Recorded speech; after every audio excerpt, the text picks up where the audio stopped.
नमस्कार साथियों, स्वागत है आप सभी का। तो आज की क्लास में हिंदी व्याकरण से पूछे जाने वाले प्रश्नों के बारे में पढ़ेंगे। तो आज की क्लास आपके लिए काफ़ी महत्वपूर्ण होने वाली है, तो आप सभी वीडियो को ध्यान से जरूर देखिएगा। और जो भी विद्यार्थी पहली बार क्लास ले रहे हैं, चैनल को सब्सक्राइब जरूर कर लीजिए, क्योंकि इसी तरह के प्रश्न चैनल पर डेली कराए जाते हैं, तो आप सभी चैनल से जुड़ सकते हैं। तो चलिए वीडियो को शुरू करते हैं और देखते हैं पहला प्रश्न। तो देखिए, प्रश्न है, क का उच्चारण स्थान क्या है? विकल्प दिए गए हैं दंत्योष्ठ, दंत, तालु या कंठ। तो आपको बताना है कि क वर्ण का उच्चारण स्थान क्या है। तो राइट आंसर हो जाएगा ऑप्शन घ। यहाँ पर राइट होगा कंठ। क वर्ण कंठ से उच्चारित होने वाला वर्ण है, याद रखिएगा, ये आपसे पूछा जा सकता है। क वर्ण जो है कंठ से उच्चारित होता है, तो राइट आंसर हो जाएगा ऑप्शन घ। नेक्स्ट क्वेश्चन है, किन वर्णों को अंतःस्थ व्यंजन कहा जाता है?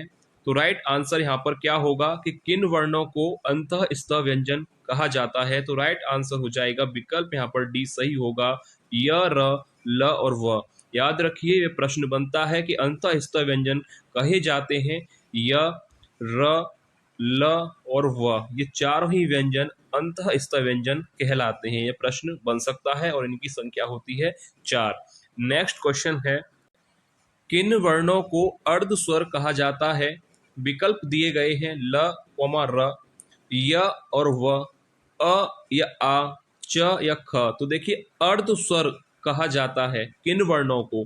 तो याद रखिए, यहाँ पर राइट आंसर हो जाएगा विकल्प यहाँ पर बी सही होगा, य और व। ये दो वर्ण हैं जिनको अर्ध स्वर कहा जाता है, और ये परीक्षा में पूछा जाता है कि अर्ध स्वर कौन से होते हैं। तो राइट आंसर हो जाएगा विकल्प बी, य, व। याद रखिएगा। नेक्स्ट क्वेश्चन है, निम्न में से ऊष्म वर्ण कौन सा है? त, फ, र या ह। तो आपको बताना है कि ऊष्म वर्ण इनमें से कौन सा है। तो राइट आंसर हो जाएगा ह। यहाँ पर राइट होगा ऊष्म वर्ण है ह। इसके अतिरिक्त ये वर्ण भी ऊष्म वर्ण कहलाते हैं, याद रखिएगा, ऊष्मीय व्यंजन ये कहलाते हैं। यह प्रश्न बन सकता है, आपसे पूछा जा सकता है कि निम्न में से ऊष्म वर्ण है या ऊष्मीय व्यंजन कौन से हैं। तो याद रखिएगा, ये चारों ही वर्ण ऊष्मीय व्यंजन कहलाते हैं। नेक्स्ट क्वेश्चन है, निम्न में से कौन सा महाप्राण नहीं है?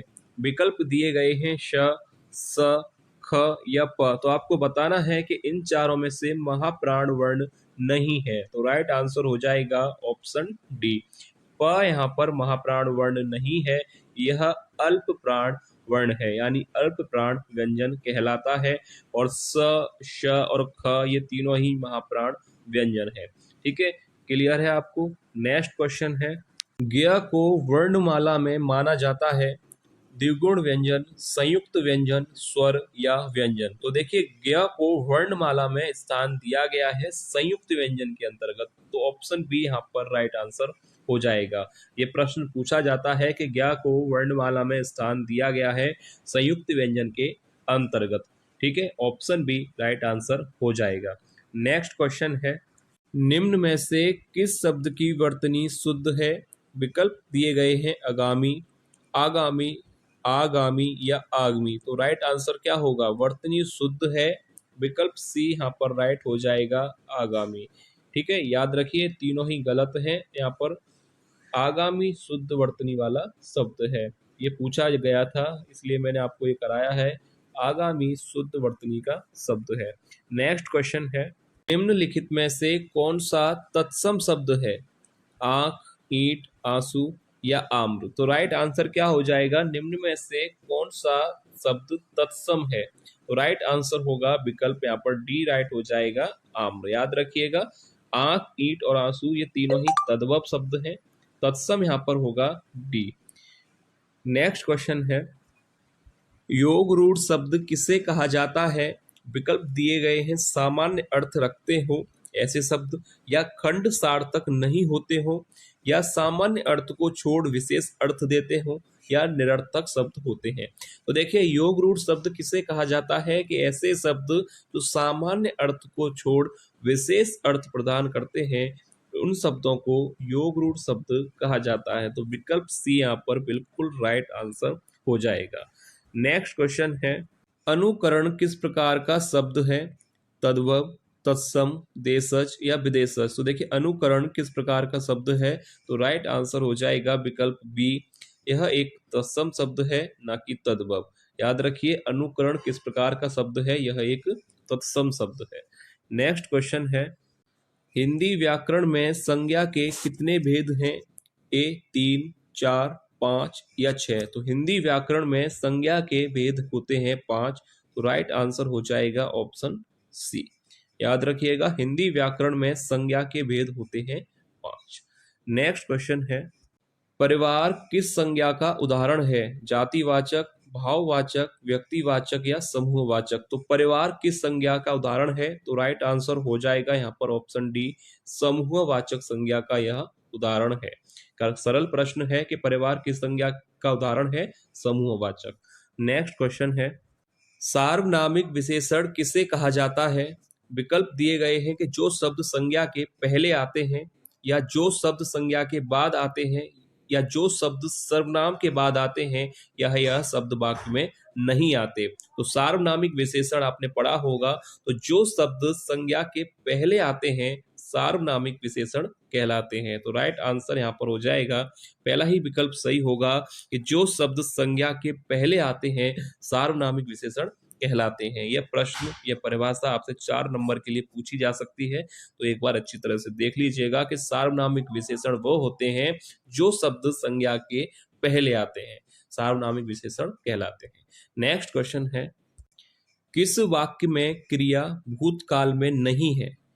ऑप्शन है कि वह पढ़ रहा था, या उसने पढ़ाई पूरी कर ली, या वह पढ़ने वाला है, या उसने पढ़ाई की थी। तो देखिए आपको बताना है कि इन चारों वाक्यों में भूतकाल में क्रिया किस वाक्य में नहीं है। तो राइट आंसर हो जाएगा ऑप्शन सी, वह पढ़ने वाला है। तो यह यहाँ पर यह प्रश्न जो है वर्तमान काल में है कि वह पढ़ने वाला है, यह क्रिया यहाँ पर भूतकाल में नहीं है। तो विकल्प सी यहाँ पर बिल्कुल राइट आंसर हो जाएगा। नेक्स्ट क्वेश्चन है, निम्न में से कौन यड़ संधि का शब्द नहीं है? अत्याचार, स्वागत, तथैव या अत्यधिक। तो देखिए यहाँ पर आपसे पूछा गया है कि यड़ संधि का शब्द नहीं है, तो राइट आंसर हो जाएगा विकल्प सी, तथैव। तथैव जो है यड़ संधि का शब्द नहीं है, क्योंकि इसका अगर संधि विच्छेद किया जाए तो देखिए तथैव का संधि विच्छेद होगा तथा प्लस एव, यह इसका संधि विच्छेद होगा। और यह जो नियम है वह आता है वृद्धि संधि के अंतर्गत, ना कि यड़ संधि के। क्यों? क्योंकि अ और ए मिलकर बनता है, इस वजह से यह जो शब्द है वह यड़ संधि का नहीं है। बाकी अत्याचार, स्वागत और अत्यधिक ये तीनों ही शब्द यड़ संधि के हैं। तथैव यड़ संधि का नहीं है, यह वृद्धि संधि का उदाहरण है या वृद्धि संधि का शब्द है। ठीक है, क्योंकि यह जो नियम है वह है वृद्धि संधि का, ना कि यड़ संधि का। तो राइट आंसर यहाँ पर सी हो जाएगा। क्लियर है आपको?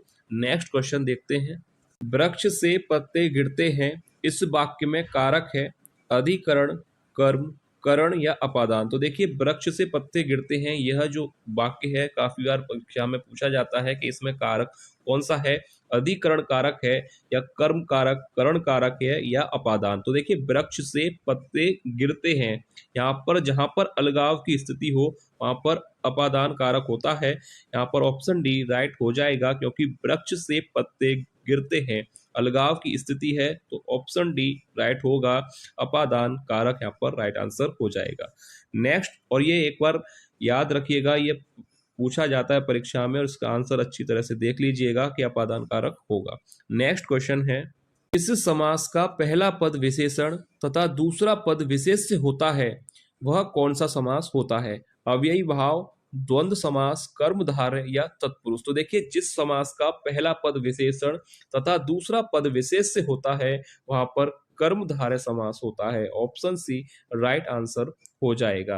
परीक्षा के लिए इंपोर्टेंट परिभाषा है, ये पूछा आपसे जा सकता है कि जिस समास का पहला पद विशेषण तथा दूसरा पद विशेष्य हो वहां पर कर्मधारय समास होता है। नेक्स्ट क्वेश्चन है, नदी का पर्यायवाची शब्द कौन सा नहीं है? वाहिनी, शैलजा, शैवालिनी या सहचरी। देखिए नदी का पर्यायवाची शब्द कौन सा नहीं है, तो देखिए वाहिनी, शैलजा और शैवालिनी ये तीनों ही नदी के पर्यायवाची हैं। सहचरी यहाँ पर राइट आंसर हो जाएगा, यह नदी का पर्यायवाची शब्द नहीं है। ठीक है, याद रखिए नदी के पर्यायवाची शब्द हैं वाहिनी, शैलजा और शैवालिनी। सहचरी यहाँ पर राइट आंसर होगा क्योंकि यह नदी का पर्यायवाची शब्द नहीं है। क्लियर है आपको? नेक्स्ट क्वेश्चन देखते हैं।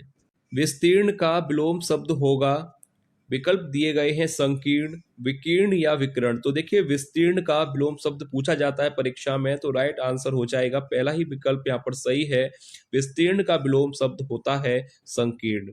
ठीक है, क्लियर है आपको? विस्तीर्ण का विलोम होगा संकीर्ण। नेक्स्ट क्वेश्चन है, जिस पर आक्रमण ना किया गया हो के लिए एक शब्द क्या होगा? जिस पर आक्रमण ना किया गया हो के लिए एक शब्द होगा निरापद, अजय, स्वतंत्र या अनाक्रांत। तो देखिए जिस पर आक्रमण ना किया गया हो के लिए एक शब्द होता है अनाक्रांत। ऑप्शन डी राइट आंसर हो जाएगा। अनाक्रांत का मतलब है कि जिस पर आक्रमण ना किया गया हो। निम्न में से शुद्ध वर्तनी वाला शब्द है। तो यहाँ पर आप अच्छी तरह से इस प्रश्न को देख लीजिएगा क्योंकि ये प्रश्न आता है और ज्यादातर गलत ही हो जाता है। निम्न में से शुद्ध वर्तनी वाला शब्द है, ऑप्शन बी राइट हो जाएगा, नुपुर। और किस तरह से लिखा जाता है ये शब्द, एक बार इसकी मात्राओं को ध्यान से देख लीजिए क्योंकि मात्राओं के चक्कर में ही यह गलत होता है। ठीक है, तो ऑप्शन बी यहाँ पर राइट आंसर हो जाएगा। नेक्स्ट क्वेश्चन देखते हैं। दोहा और चौपाई कैसे छंद हैं? ऑप्शन ए मात्रिक छंद, मुक्त छंद, वर्णिक छंद या वार्णिक छंद। यहाँ पर ऑप्शन डी वार्णिक छंद होगा। तो आपसे पूछा गया है कि दोहा और चौपाई किस प्रकार के छंद हैं, तो राइट आंसर हो जाएगा ऑप्शन ए मात्रिक छंद। ऑप्शन पहला यहाँ पर सही होगा कि दोहा और चौपाई किस प्रकार के छंद हैं, यह मात्रिक छंद है। ठीक है, याद रखिए। नेक्स्ट क्वेश्चन है, वैदेही वनवास पुस्तक के लेखक कौन है? मैथिली शरण गुप्त, जयशंकर प्रसाद, अयोध्या सिंह हरिऔध या सुमित्रा नंदन पंत। तो देखिए वैदेही वनवास, ये भी परीक्षा में यह रचना काफी बार पूछा जाता है कि वैदेही वनवास के लेखक कौन है। तो राइट आंसर याद रखिए अयोध्या सिंह उपाध्याय हरिऔध की यह रचना है वैदेही वनवास। नेक्स्ट क्वेश्चन है, साकेत के लेखक कौन है? मैथिली शरण गुप्त, जयशंकर प्रसाद, अयोध्या सिंह हरिऔध या सुमित्रा नंदन पंत। तो राइट आंसर हो जाएगा कि साकेत रचना के लेखक हैं मैथिली शरण गुप्त की यह रचना है साकेत। नेक्स्ट क्वेश्चन है, युगवाणी किस प्रसिद्ध कवि का काव्य संग्रह है? मैथिली शरण गुप्त, जयशंकर प्रसाद, अयोध्या सिंह हरिऔध या सुमित्रा नंदन पंत। तो देखिए युगवाणी किस प्रसिद्ध कवि का काव्य संग्रह है, तो राइट आंसर हो जाएगा ऑप्शन डी सुमित्रा नंदन पंत की यह रचना है। और परीक्षा के लिए महत्वपूर्ण प्रश्न भी, युगवाणी आपसे पूछा जाए तो राइट आंसर होगा सुमित्रा नंदन पंत की यह रचना है। नेक्स्ट क्वेश्चन है, जीने के लिए उपन्यास के लेखक कौन है? रामचंद्र शुक्ल, जयशंकर प्रसाद, यशपाल या राहुल सांकृत्यायन। तो देखिए जीने के लिए उपन्यास किसने लिखा है, तो राइट आंसर हो जाएगा ऑप्शन डी राहुल सांकृत्यायन का यह उपन्यास है जीने के लिए। नेक्स्ट क्वेश्चन है, निम्न में से कौन सा शब्द स्त्रीलिंग है?